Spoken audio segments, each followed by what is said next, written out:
Hi folks, welcome to the Prepared Homestead. This is Travis. Thank you all for stopping by to watch. Got a lot of news to cover today. In fact, so much so that I wrote down some notes. I usually don't. It's usually just kind of off the cuff until it gets to a long list of things. And so today is one of those note-taking days. Got to warn you, not some good stuff going on here. We're talking about food, we're talking about economy, we're talking about wars, and I'm going to try to run through the first part of it as fast as I can because the end stuff is what we want to kind of focus on today, because it's new, breaking, developing news that could be serious. Maybe nothing, could be serious. Speaking of food, want to remind you that if you're still wanting to stock up on some long-term emergency freeze-dried food, this is some of the best on the market, American-made, restaurant quality.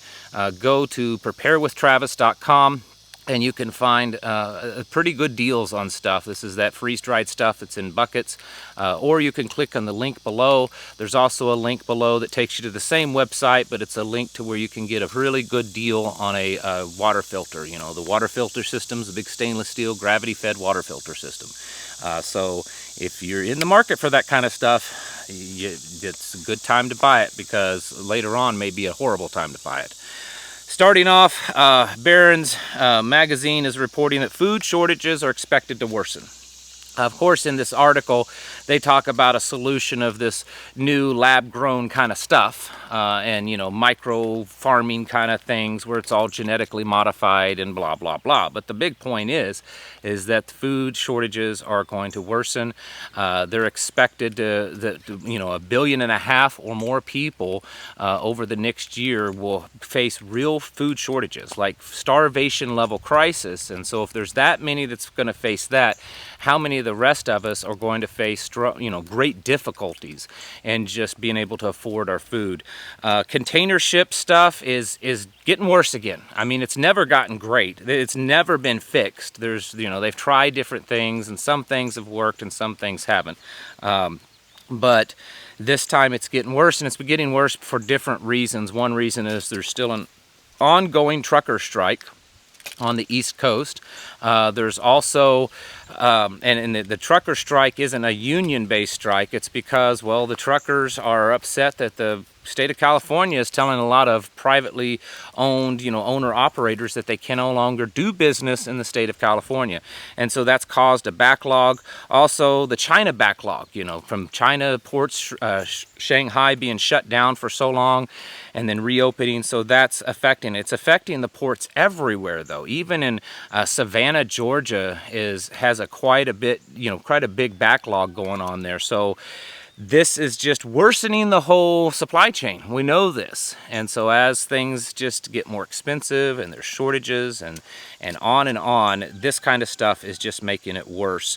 Of course, the news media has their ways of spinning it. This whole recession, not a recession, ridiculousness, absolute ridiculousness. Here's something.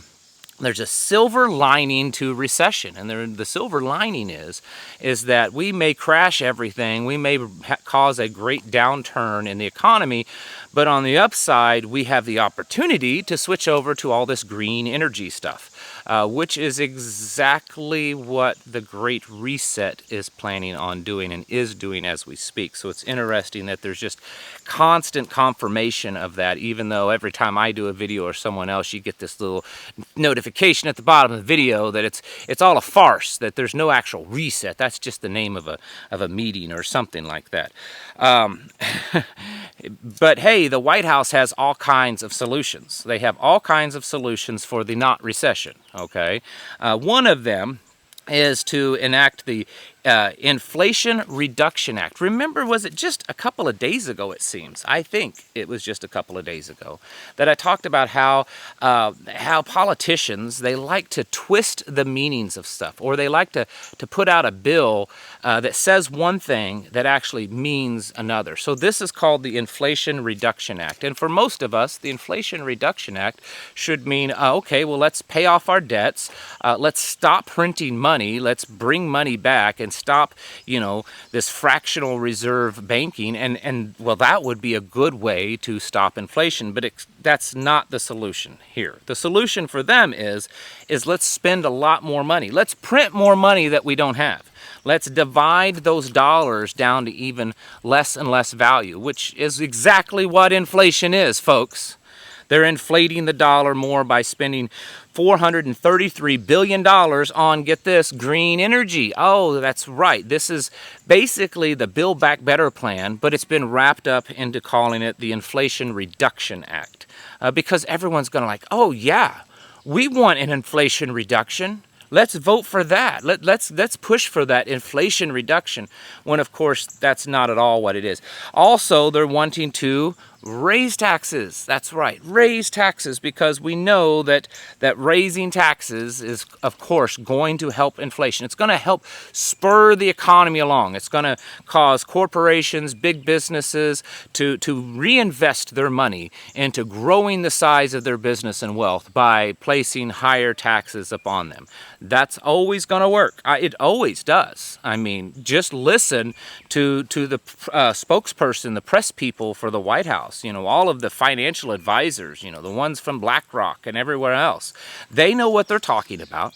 Just trust them. Go about your business. Don't pay any attention to all this serious stuff, because they've got it under control.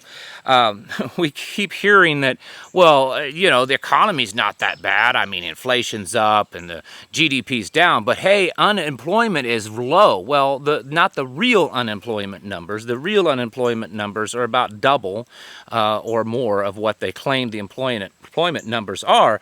But that may be changing soon, because the U.S. is headed for major layoffs. Just in the last week or two, Amazon has announced 100,000 layoffs, 100,000 people that they're laying off. Rivian truck manufacturers laying off 6% of its workforce, Shopify 10%, Tesla 10%, Facebook 10%, Ford 8,000 workers, and many more. Retailers, online companies, and retailers have announced that they're cutting back. They're cutting the fat off, because no one's really buying as much stuff anymore. I mean, the only reason why the numbers somewhat look decent, or at least not terribly bad, is because of inflation. Yeah, they're still buying $500 in groceries, but except that $500 isn't buying the same amount of groceries. It's buying 40% less, or maybe 50% less. But, you know, hey, at least we're not a third world country in famine. This is the BlackRock guy, you know, Deese. He's the former BlackRock executive that is now a financial advisor for the White House, said this, and I've got a little clip to show you. And he's, you know, again, the economy's not really that bad, folks. I mean, it's not terrible. And he goes on to basically say, well, it could be worse. At least we're not in famine, you know, like some third world country. Here, listen to this clip. You're going to love it. Our economy is more resilient to the types of challenges that we faced. For example, you know, with respect to food, we're a net exporter of agricultural commodities, and obviously the high prices are hitting Americans very hard, but in a way that is different from some places that are facing famine, for example. Every time these people talk, I can't help but asking myself, do people really buy this stuff? I mean, are people really that gullible? Are they that slow in the head that when these people talk and they say the most ludicrous, outrageous things, that all reality around them contradicts? And do people really listen to it? I tell you what it is. It's right out of 1984. I mean, that book was written as a warning, not as an instruction manual, but of course, that's what it's being used as. This is absolutely newspeak, folks, where you say one thing, but it absolutely means the opposite. Oh, this is war, when it actually means peace. And we're at peace, when it means really war.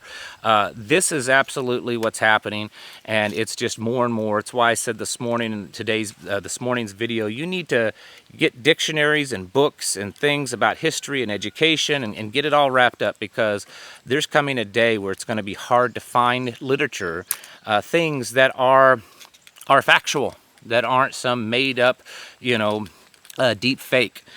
The big thing that I wanted to talk about today that just came out in the news, and again, this may end up being nothing. This could be, there's a strong possibility that this is a very big diversion, distraction. It's a strong possibility that it's another sinking of the Lusitania.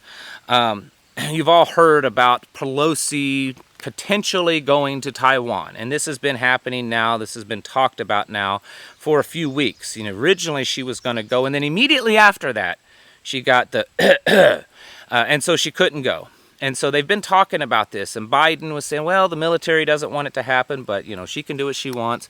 And then China has rebutted, saying, listen, we are prepared, don't do something you can't take care of, don't go off the edge, don't do something stupid, because we will defend our territory. It was announced today that Pelosi has left. Her plane has departed and is headed for her Asian tour, which, while they've not officially confirmed, it is said that the plan is to stop in Taiwan. Since then, China has been releasing some information. They said that if Pelosi's plane enters what they deem China airspace, which is Taiwanese airspace, because they claim that that's part of their territory, that they will do every measure they can to escort it or to compel the plane to turn around and go back. And if those measures do not work, that they will resort to shooting down Pelosi's plane. Shooting down House Speaker Pelosi. Nancy Pelosi, okay? Now, hold up just a second. I want everyone, before you start jumping in and typing your responses, I know many of you is like, well, that's a solution to our problem. I mean, no, we're not going to do that. I mean, you can feel that. That's fine. The thing is, folks, is if this does happen, this is a major, major, major act of war on our part and on China's part. I mean, you could twist it that it would be an act of war for us to do this. I mean, it would be no different if Nancy Pelosi, without permission and upon threats of doing so, flew her plane into Beijing, to go do some shopping. This is very serious.